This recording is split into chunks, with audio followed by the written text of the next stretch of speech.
Welcome back to another episode of Morning Coffee. I'm your host, Rick Alexander. You guys can interact with me or follow me at @RickAlexander_ or at the Morning Coffee Podcast on Instagram. Now, if you're getting a lot from this show, if it's changing your life or even changing the way that you look at your life, it would mean the world to me if you would head to iTunes and give us a 5-star review so that we can continue to climb the charts and get this information to more and more people.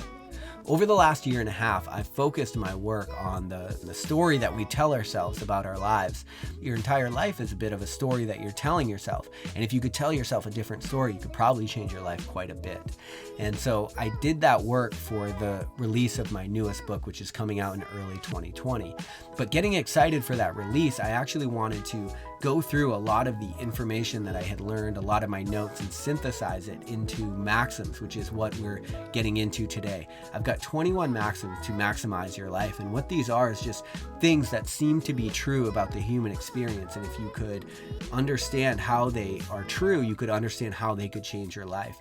And so if you go to rickalexander.com, what you're going to find is if you click on articles, the maxim of the day is going to be posted, whatever the last maxim was, and it's also going to have journal entries and thought experiments in there so that you can figure out how to apply these things to your own lives. And so a bit of an interactive experience. So throughout the next year, through my speaking, through my book release, and through these maxims, I'm excited to see how this information can really change the world and change your world if you give it an opportunity to.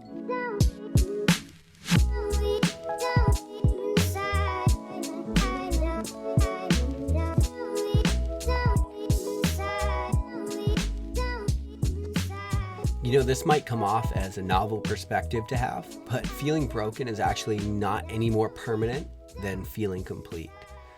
You know, it's interesting, we end up in all these different situations in our life. Like let's say we're going through something tough and people say this too shall pass, right? It's always said in times of heartache.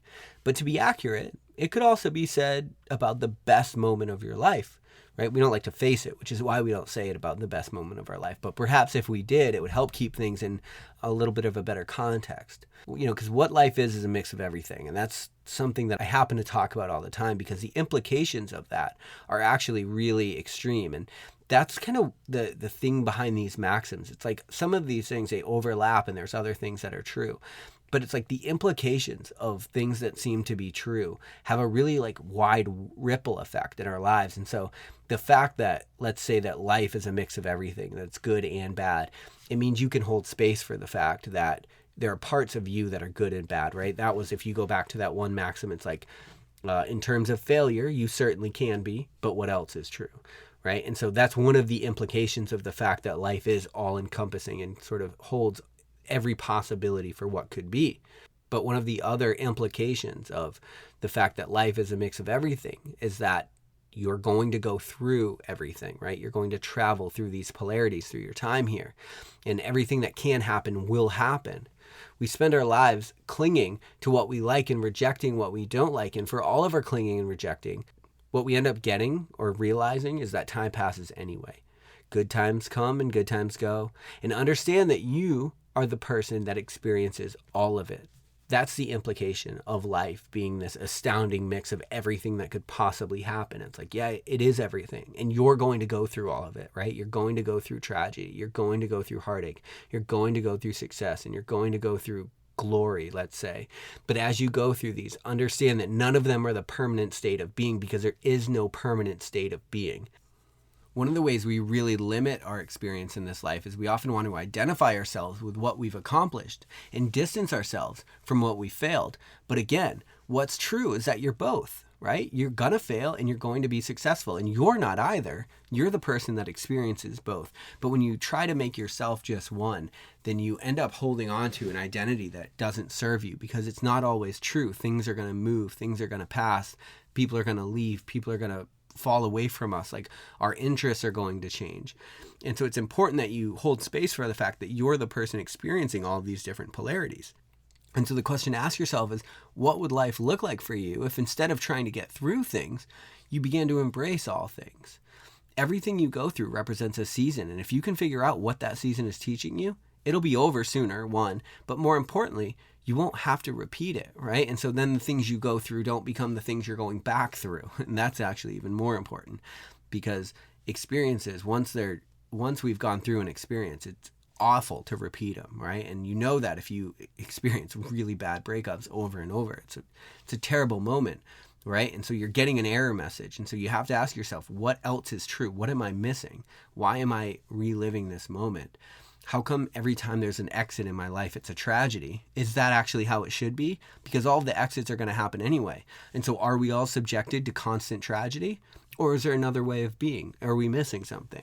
Is there a way of being that allows us to experience the tragedy and the success, but then also allows it to flow through us and not like pull us apart in some way? So we don't have an identity crisis every time we transition in careers or relationships or hobbies or do something different with ourselves. Understand that when you're in these tough times and it feels like you can't do anything about it, you don't actually have to. It will pass as time carries you further from it. And if nothing else, that time as it passes and pulls you from that thing, it gives you room to breathe and to see it a bit more clearly. It gives you a better perspective, right? That's the beauty of time. Since it moves in one direction, it pulls you further from things, and then you can see things more clearly. And then maybe you can act a little bit differently in the future. It's funny because I wear this rubber bracelet and it says, tough times don't last and tough people do. And we got it to honor a friend of mine who died in Iraq back in 2009.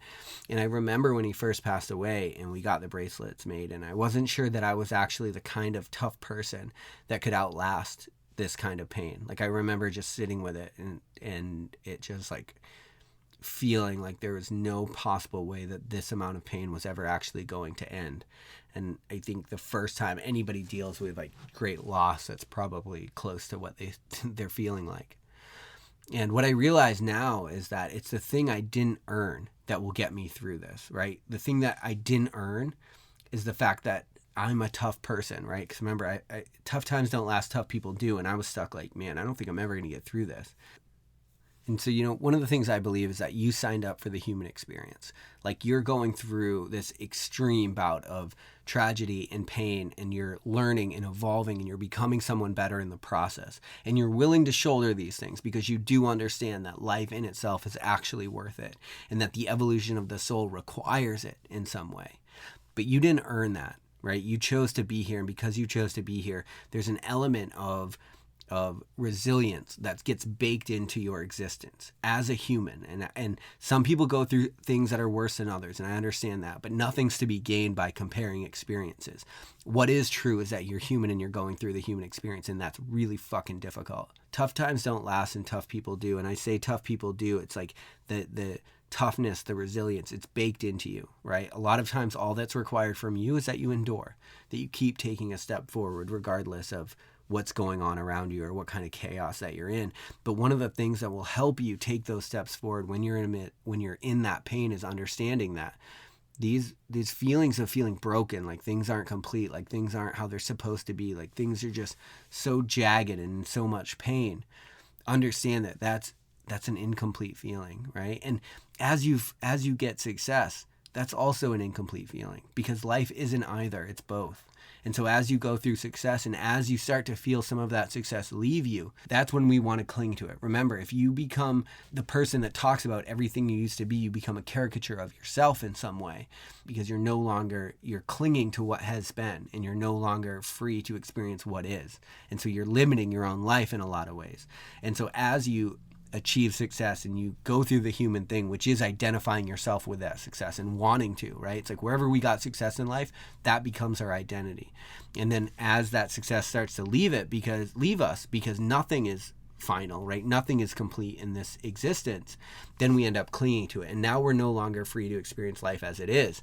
But the truth is that yes, the tough times won't last, and neither will the good.